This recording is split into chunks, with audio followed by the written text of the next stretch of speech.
While everyone dreams of financial success, only a handful evolves from being dreamers to actual wealth achievers. Ask yourself, which of these two categories do you fall into? The best way to answer this question is to reflect deeply on your current habits and discern whether they're bringing you closer to your goals. Many wealthy people credit their success to building a solid financial foundation that was grounded on healthy practices. And in this video, I'm going to be sharing with you 7 signs you'll be financially successful. Sign number 1, you prioritize your high income activities. One notable difference between wealthy people is that they sacredly value their time. As opposed to most of us, wealth gurus focus their time on activities that drive maximum financial value. And as a business owner, investor, or employee, focusing full blast on activities that bring in the most money is the first sign that you'll become financially successful. I know this contradicts the multitasking ideology that self-proclaimed time management experts sell to you, but it's a plain truth. Mashing up income-generating activities with non-cash generating ones is a recipe for financial mediocrity. Let me introduce to you a time management concept that will help you see this clearly. In a nutshell, you can assort your cash inflows in 3 main categories, with the first being your primary income generators. These are high income activities that directly translate into peak income. As an employee, your primary income generator is your highest paying job, since this is where you spend most of the time and attract the highest income. If you're a business person, your primary income generator is your startup or online business. As a full-time investor, your primary income generator is your most valuable investment venture. You should narrow your focus on your primary income generators for 2 main reasons. First, your primary income source sustains your lifestyle. Secondly, it's responsible for stimulating and sustaining your secondary income generators. Once you have this handled, you can move on to secondary income generators. Secondary income generators are activities that help expand your cash flow, although the financial value they drive isn't comparable to your primary income generators. It's common to find that most secondary income generators don't need your full-fledged attention or input. Think real estate, stock investments, and passive businesses. Then finally, we have trivial tasks. These refer to minor activities that generate little to no income. Hence, in most cases, you're better off outsourcing them. Trivial tasks play a significant role in fueling your primary and secondary income, such as copywriting, graphic design, market research, and customer support. Sign number 2, you focus your free time on making ancillary income. Spending free time productively is a unifying factor for financially successful people. Specifically, making ancillary income when you're not working can boost your finances significantly. Ancillary income refers to secondary sources of income other than your primary job. To prove how crucial ancillary income sources are, look at the wealthy people around you. You'll notice that most of them don't depend on one job or business. It's likely that they have a side business or investment that contributes to their overall monthly income. Actually, one study discovered that the average millionaire has around 7 sources of income. So if you have 3 or 4 so far, you're on the right track. Now, why are secondary income sources important? The thing is, you can't save your way to financial freedom. You can save and reduce your spending all you want, but as long as you have only one income stream, you run the risk of going broke when you lose that source. Passive income sources, therefore, provide financial security in the event of a recession. Also, you can use your ancillary income sources to fuel significant investments. If you have a primary job and a website that sells your courses on the side, you could direct your website income towards investing in the stock market.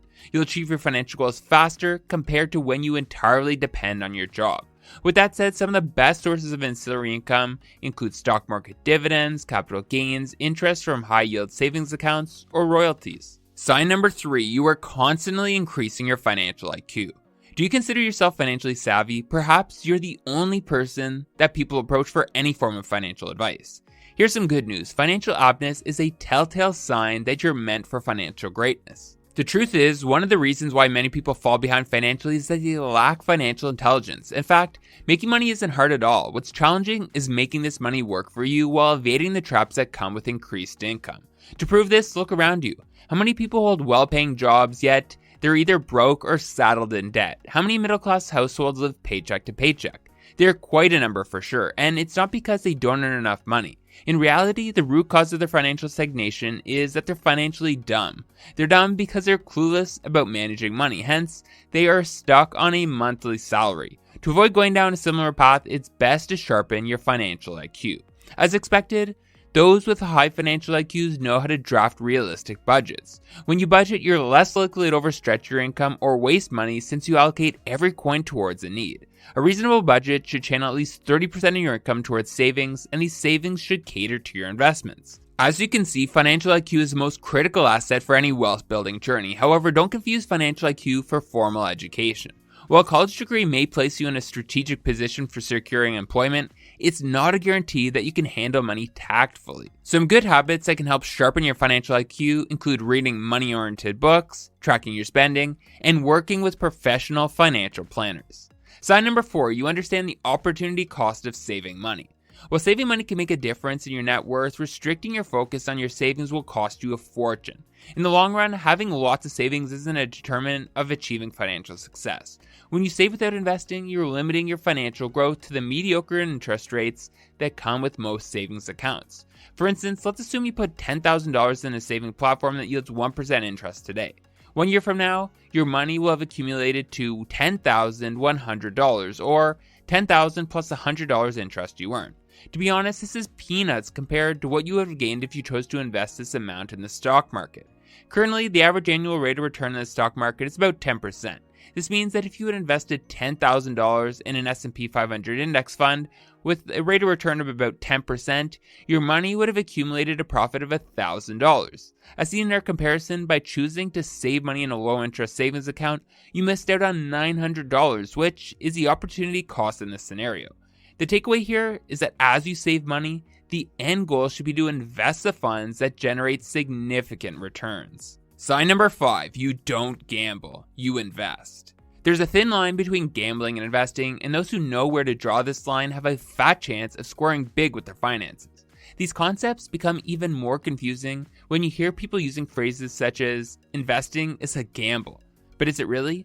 Well, if you're an experienced investor, you inherently know that gambling and investing are night and day. While gamblers are powered by excitement and greed, real investors know what they're doing and are goal-oriented. Intelligent investors are skilled enough to follow a strategic system in all their trades, unlike their gambling counterparts. Investing ceases to become gambling when you take the time to learn the market instead of letting other people's investment decisions influence yours. Also, investing requires patience, lots of it. On the other hand, gambling is based on spontaneity, often leaving no chance for bouncing back from a loss. I'm sure you've heard of cases where investors who owned stocks for decades finally became millionaires thanks to their patience. Most gamblers can't hold on to stocks for this long, hence, most lose money on a one-time deal. This is the importance of educating yourself before investing, and it's for this reason that I've partnered with Moomoo as a sponsor of this video. In Moomoo's Moo community, they have a plethora of educational resources that you can access to make the best investing decisions possible, and in conjunction with their smart research tools and real-time market updates, it's truly a platform that you can pair with to see the investing success you desire.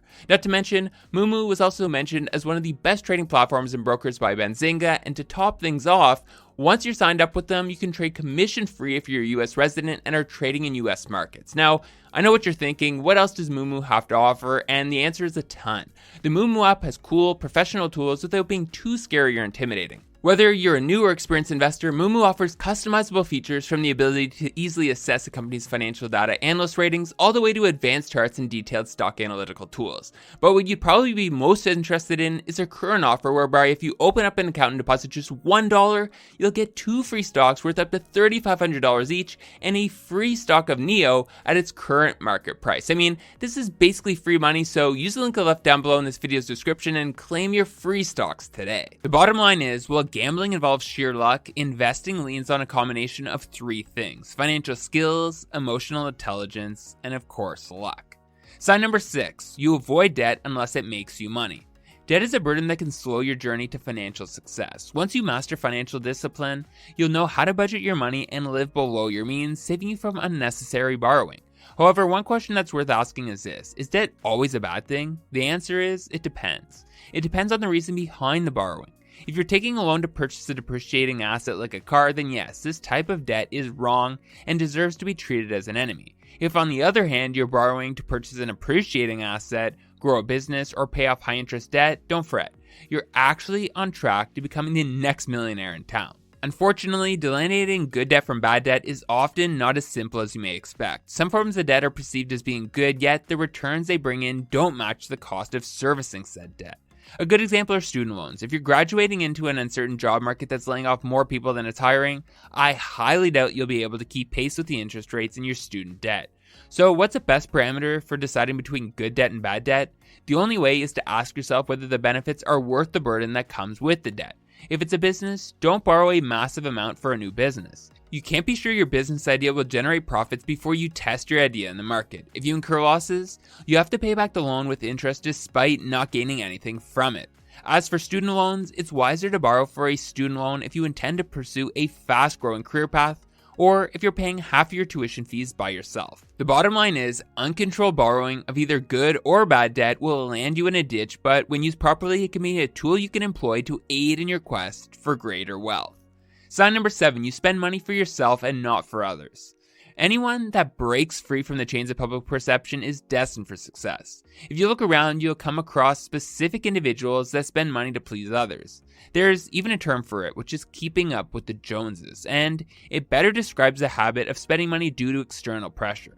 Unfortunately, we live in times where your ability to spend money is seen as a marker of financial stability. Anyone who parades their recent and expensive purchases on social media automatically earns a vast flock of followers. Yet, most people fail to realize that when you let other people influence your spending, you're giving them power over your long-term net worth as well. How is this, you may ask? The thing is, public approval is like an intoxicating drug. The desire to keep up with social pressures can quickly morph into an addiction that completely shuts down your finances. Inevitably, people pleasers end up exceeding their budgets because they badly want to own a car that their neighbor owns or buy a house that a particular celebrity previously owned, and we all know how these stories end. Debt, auctions, and possibly losing the approval of the same people they sacrificed all their money for. In the long run, this kind of lifestyle is unsustainable, damaging, and launches your success further away. In fact, if you really want to start getting ahead financially, then you want to watch this next video where I share with you the best millionaire habits that will have your wealth exploding overnight. Click on over and let's get started.